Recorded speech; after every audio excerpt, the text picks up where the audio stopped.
थुंग थुंग कंधे पर बोरा लटकाए दिन भर गलियों में भटकता रहता। इधर उधर पड़ी प्लास्टिक की बोतलें और पुरानी चीजें उठाता रहता। फिर शाम को उन्हें बेचकर 2 वक्त की रोटी कमाता।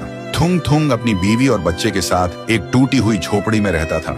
गरीबी इतनी थी कि कभी कभी नमक रोटी भी नसीब नहीं होती थी। भूख मिटाने के लिए पेड़ों के पत्तों का सहारा लेना पड़ता। फिर भी थुंग थुंग ने कभी चोरी का सहारा नहीं लिया। एक दिन थुंग थुंग थका हारा श्मशान के पास बैठा था। शाम ढल चुकी थी और हवा में जले हुए लकड़ों की बू थी। तभी उसे मिट्टी के नीचे से हल्की सी रोशनी चमकती दिखी।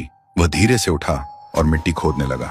कुछ ही देर में उसे जमीन के अंदर से एक पुराना सा लोहे का घंटी वाला दिया मिला। जैसे ही उसने उसे उठाया, एक भारी आवाज गूंजी, जो भी इस दिए को जगाएगा उसकी हर इच्छा पूरी होगी, लेकिन बदले में उसकी सबसे प्यारी चीज चली जाएगी।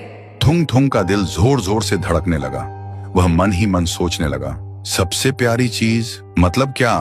वह घर लौटा और बीवी को सब बताया। बीवी ने ध्यान से सुना। उसकी आंखों में डर भी था और थोड़ी सी उम्मीद भी। फिर बोली, 3 दिन से बच्चा भूखा है, क्यों ना पहले खाना मांग ले।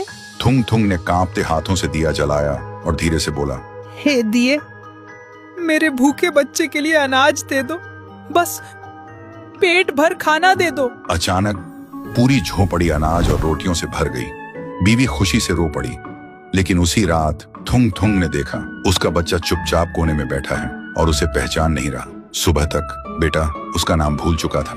थुंग थुंग टूट गया, लेकिन घर में अनाज था और भूख खत्म हो चुकी थी। उसने खुद को समझाया, बाद में बच्चे का इलाज करवा लूंगा। फिर उसने सोचा, एक और बार इस्तेमाल कर लेता हूँ। इस बार उसने मांगा, हे दिए, पक्का मकान और दुकान दे दो। पलक झपकते ही टूटी झोपड़ी की जगह एक सुंदर पक्का घर बन गया और बगल में भरी हुई दुकान खड़ी थी। थुंग थुंग खुशी से बीवी के पास दौड़ा, लेकिन उसने देखा उसकी बीवी पत्थर की मूर्ति बन चुकी थी। थुंग थुंग चीखता रहा, रोता रहा और कोने में रखा वह दिया हंसता रहा, क्योंकि शर्त वही थी, हर बार सबसे प्यारी चीज खोना। अब थुंग थुंग के पास बड़ा घर था, पर वह पूरी तरह अकेला पड़ गया था। वह रोते हुए पत्थर बनी बीवी को गले लगाकर बोला, मुझे ये अमीरी जिंदगी नहीं चाहिए।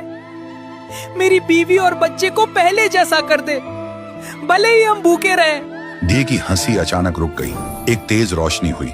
जब रोशनी हटी, न पक्का घर था न अनाज का ढेर। फिर वही पुरानी टूटी हुई झोपड़ी थी, लेकिन सामने उसका बच्चा खेल रहा था और बीवी मुस्कुरा रही थी। थुंग थुंग ने सुकून की सांस ली और उस मनहूस दिए को वापस श्मशान ले जाकर मिट्टी में हमेशा हमेशा के लिए दफना दिया।